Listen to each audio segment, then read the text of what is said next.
Ladies and gentlemen, you are watching yet another episode of Eric Lima Shenanigans of 1977. And it's Tuesday night, and you know what that means. It's time for the NXT Event Center. And here's the man that will bring you all that has happened on NXT, Eric M. Lima. Thank you very much, Mr. Announcer, sir. Well, hello there, everyone. Welcome to yet another episode of Eric Lima Shenanigans in 1977, episode 1209. February the 13th, 2024, 10:07 p.m. Thank God this day's over. I'm telling you. We had probably one of the biggest winter storms ever this winter. Probably one of the biggest winter storms here in southern New England in over a year and a half, basically.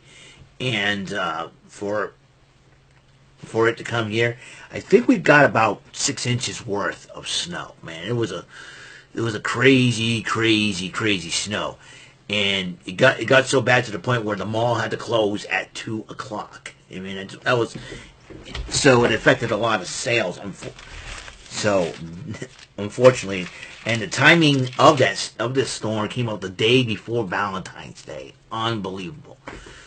But, well, we still got a little bit of cleaning up to do tomorrow, as far as that is concerned. But you know what? The sun's going to shine. That's okay. I know it's going to be a little bit on the cold side, but I am prepared as always. So, but thank God this day is almost over, and it got to the point where I'm just thanking God that I can come home and watch some NXT.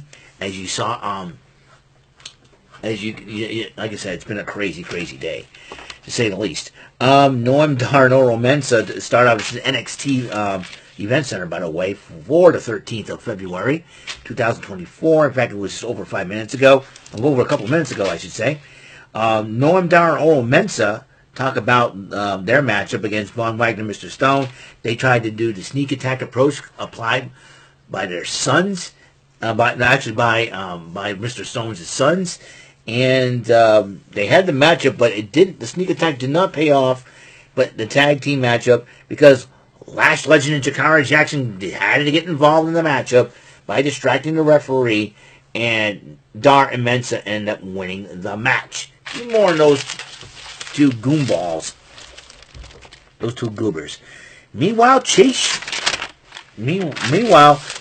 U is back thanks to JC Jane, and JC Jane gave Adriana Rizzo an envelope full of cash. She said there's a little extra in there for you. So, because of the calendar. So, JCU is back and ready to go once again. And it seems like Thea Hale and Riley Osborne are having a Valentine's Day date. How did that go? We'll find out for sure. But, however, then Ridge Holland had a Gallus Gauntlet match. You say that 5 times fast. Took on Wolfgang, beat him, but then he took on Mark Coffey, but Joe Coffey got involved, so Gallus got disqualified in the Gauntlet match, and so giving Holland the win. But then they attacked Holland after the match, and Holland started going off with a steel chair, and then he just realized what he's doing, and he's trying to question himself. It's a crazy, crazy deal. As always, see what's going to Holland's mind. Lexis King decided to taunt Von Wagner and Robert Stone for their loss to Oro Mensah. He said, get those little brats of your sons and let someone show you. And Mr. Stone was mad. Don't bring my sons into this. Don't call them names. And then Von Wagner goes, Stone, he's not worth it. So, meanwhile, the North Quarter Catch crew was admiring Noam Dar's Heritage Cup, and Charlie Dempsey knows full well what the Heritage Cup represents, and then Noam Dar and Earl Manson like, hey, what are you doing? And he said, we're going to take that cup from you. And I said, yeah, whatever. That's Noam Dar's attitude.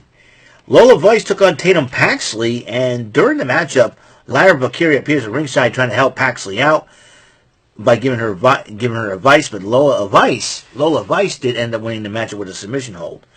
Then Luca Crucifino was talking to Tony D'Angelo and said, you're the tag team champs, you get to do whatever you want, you call the shots. And then Stax and Adriana Rizzo was talking we're talking to Tony D'Angelo.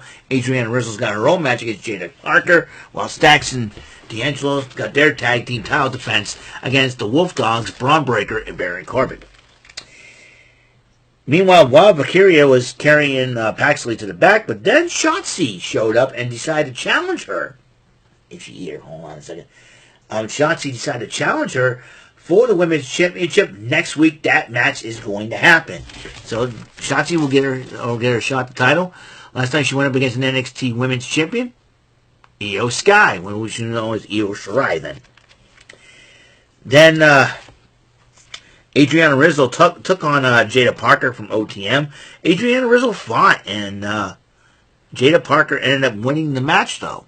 So we're going to give Rizzo some credit. Dijak's still angry about Joe Gacy costing him his matchup against Ilya Dragunov last week. So, and he had something in his bag, and he smiled, and figured that could be an idea. Baron Corbin was talking to Braun Breaker, trying to get his mind right after Braun Breaker had difficult a difficult decision to make, to sign with Raw or SmackDown. So I think we'll wait till after WrestleMania, I think, to see where Braun Breaker ends up. Joe Gacy took on Carmelo Hayes. Carmelo Hayes did win the matchup, though, and Dijak attacked Joe Gacy after the matchup and hit him with a billy club and all. Referees tried to stop him, but then Dijak went to his bag of goodies and pulled out a straitjacket and placed the straitjacket on Mr. Gacy. Well, I think Dijak's proved that Gacy can be a total nutcase. And believe me, it's going to get very interesting now that Joe Gacy has... Now that Joe Gacy has that straitjacket on him, who knows for sure what's going to happen. Let's see, where am I here? I took a lot of notes. Carmen Petrovic and Kaylani Johnny were talking to Brindley and Reese, and they're trying to get her to calm down a little bit, and said, hey, you feel nervous? And Brindley and Reese says no. And then Lash Legend Jakara Jackson started insulting Carmen Petrovic, and Kaylani Jordan, and Brindley Reese as well. So that's going to be an interesting situation, for sure. Then Roxanne Perez was complaining about not getting a women's title shot against Lyra Valkyria. And then Ren Sinclair is trying to console her and says, listen, I know how you feel. Oh, that's right, you just got here. But then... And then Ren Sinclair goes, why don't you watch the matchup and take on the winner of that match? And Perez slaps Ren Sinclair across the face. So I was like, oh boy. But then, goodness is a man's struggle. Evil, however, is human nature. Who's from that phrase? Can anybody tell me? And ain't Okada, because I heard he signed on to AEW. Who knows who's behind these quotes? Obafemi addressed the NXT universe and said, and this is an open challenge. Here comes Lexis King running his mouth and said that I'm the one that got you that title, and I'm the one that's going to take it from you. But then Obafemi said, don't make empty threats. And he goes, it's not a threat, it's a promise. And he accepts the challenge that you'll get your shot next week. So, anyways, when Lexis King tries to attack him, man, Obafemi kind of countered with his power, getting King out of the ring. Nah, I got rhymes, eh? So again, interesting situation. Next week, that match is happening. Also, the Shotzi Valkyria match will happen next week for the NXT Women's Championship. Also, Ren Sinclair, Roxanne Perez, that's happening next week. Then Josh Briggs, Dion Langston, I think Tyreek Igwe were talking about the WWE 2K24 game. But then Brooks Judson interrupts and says, hey, you told me to grow a set of balls? Here you go. And then they started brawling and fighting, and Ava's had enough because, you know what, don't do it out here, we'll do it in the ring. Next week, former Country Grit tag team partners Briggs and Jensen are going one-on-one. Then Brindley Reese took on Kiana James, and Kiana James ended up winning the matchup. Meanwhile, Roxanne Perez confronts Ava about getting her women's title shot. She punched Ren Sinclair in the face. She goes, "Yeah, wrong time." Because of that, she asked for a matchup. He says, "Give it to her." She got it next week. She goes, "Fine." And then Idris Nofe and Malik Blade were talking about Reese's loss, but then Reese interrupts and goes, "Man, that was a buzz." You know what? And also Malik Blade goes, "Now, see, he goes." Idris Nofe says, "Hey, we should be angry and upset." And Malik Blade goes, "Nah, I think Brinley's going to be okay." And Brinley was a little hyped up about it. She goes, "That's how you..." And then Malik Blade's like, "Now that's how you handle a loss." And then Idris Nope's like... Anyways.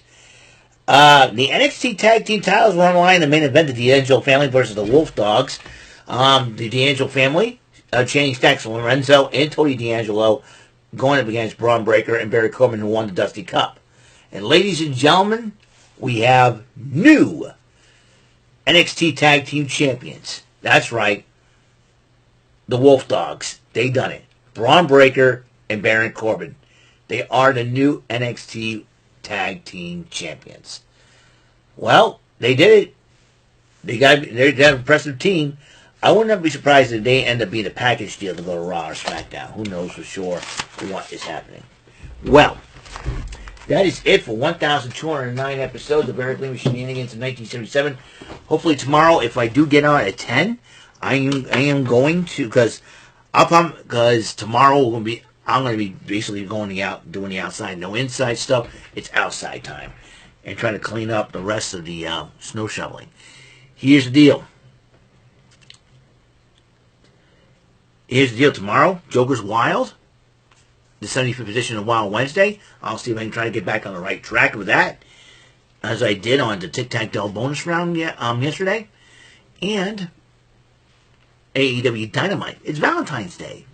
So that's the deal. So thank you for tuning in to another episode of the show. And until the next episode comes rolling around, Mr. Announcer, please take us home.